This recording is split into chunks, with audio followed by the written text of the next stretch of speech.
Well, there's quite a lineup of conservative leaning minor parties to choose from at the moment, isn't there?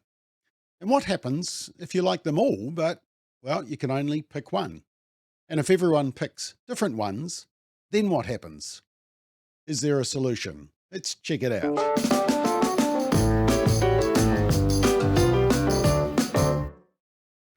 So these are what I would call the minor parties not currently in Parliament or polling around 5%, but they're conservative leaning. We've got New Conservatives, Freedom NZ, Leighton Baker Party, Democracy NZ, New Zealand Loyal, and now the new kid on the block, New Zeal. And there's even a Women's Right Party. Now, let me acknowledge firstly that we agree on many things. Currently, apart from a handful of MPs, the House of Representatives fails to represent the voice of social conservatives. Parliament has gradually become more and more socially liberal, even amongst the so-called centre-right parties. I mean, a parliament which unanimously votes to allow gender on a birth certificate to be based on how you identify rather than biological fact proves just how liberal our parliament has become.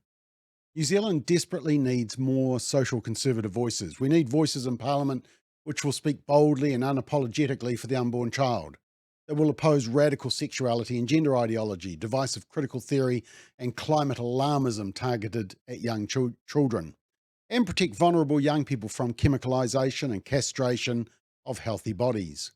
We need voices in power which will promote and protect the institution of marriage, which will respect the role of parents rather than attempt to exclude them from important issues such as abortion and gender dysphoria.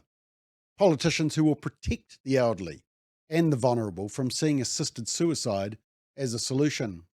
We need voices which will seek to protect our communities from drug use and normalisation. We need voices which respect freedom of conscience for New Zealanders who oppose compulsory vaccination and other health-related mandates.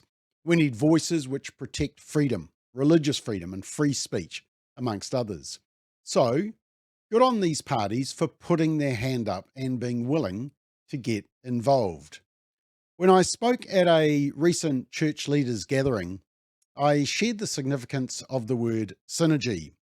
And synergy is the cooperative working together of two or more people or organisations when their combined effect is greater than the sum of their individual efforts.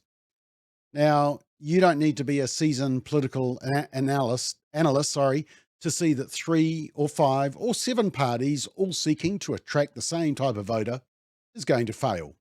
It will simply split the vote. That is already quite evident from the political polls. And even worse, the wasted vote, which could be as high as 7%, based on past elections, will be apportioned to parties who do make it to Parliament, the very parties which are failing to represent our voice. As Albert Einstein said, the definition of insanity is doing the same thing over and over and expecting different results. So let me tell you a short story. It's the story of how a left-wing movement created a voice in Parliament that is still making an impact, for the worse, as you will soon see. Now, the Alliance was a left-wing political party in New Zealand. It was formed at the end of 1991 by the linking of 4 smaller parties. The largest of the 4 was New Labour Party, established by former Labour Party MP Jim Anderton, plus the Democratic Party, which was originally the Social Credit Party. Remember, Bruce Beetham won a seat in 1978. Gary Knapp defeated Don Brash in a by-election in East Coast Bays. And in 1981, they actually won 21% of the vote. But under first past the post, they didn't win any electorate seats, so they got nothing. There was also Mana Motuhake, a Māori party, and the Greens, an environmentalist party who had policy and electoral support, but they didn't have any party organisation. And they gradually began to work together to fight their common political opposition. And they established 3 pillars of alliance policy: left-wing economics, represented by New Labour and the Democrats, social credit, environmentalism, represented by the Greens, and Māori issues, represented by Mana Motuhake. And then shortly after the official establishment of the alliance, a small splinter group from the National Party actually applied to join. They were known as the Liberal Party, consisting of 2 former National Party MPs, and the Liberals became the fifth member of the alliance in June 1992. So they got two Liberal MPs, Gilbert Miles and Hamish McIntyre. Some of you into politics history will remember those names. Now, there were also discussions regarding the alliance's link with former National MP Winston Peters, who founded New Zealand First. Peters was also opposed to the economic reforms being undertaken, was hostile towards big business, claimed to support ordinary New Zealanders, but was highly conservative, according to Wikipedia. And there were also problems regarding who would lead any merged entity, Jim Anderton or Winston Peters, and it was unclear which of them should be senior.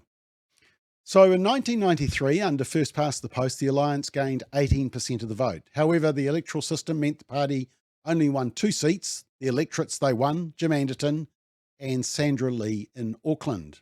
In 1996, the first under MMP, the alliance gained 10% of the vote, and under MMP, they got 13 MPs. And then in 1997, the Greens decided that they would leave the alliance at the next election.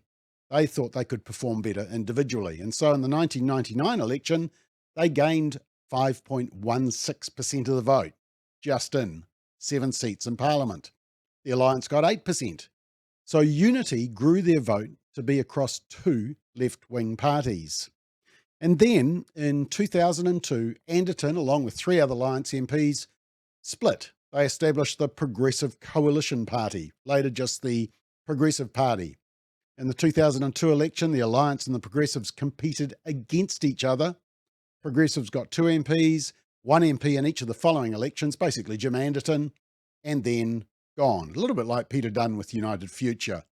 The Alliance got no seat and 1.27 of the party vote, and the Alliance died over the next 3 elections, getting less than 0.1% of the vote. Gone burger. And so what's left of this alliance? This. And if that doesn't scare you, nothing will. We are still suffering from the legacy of that left-wing movement that came together with the Green Party. Now, how did they succeed? Well, few things. They had experience and presence already in Parliament, which is actually why Winston Peters gets so much traction, even when he's not even in Parliament.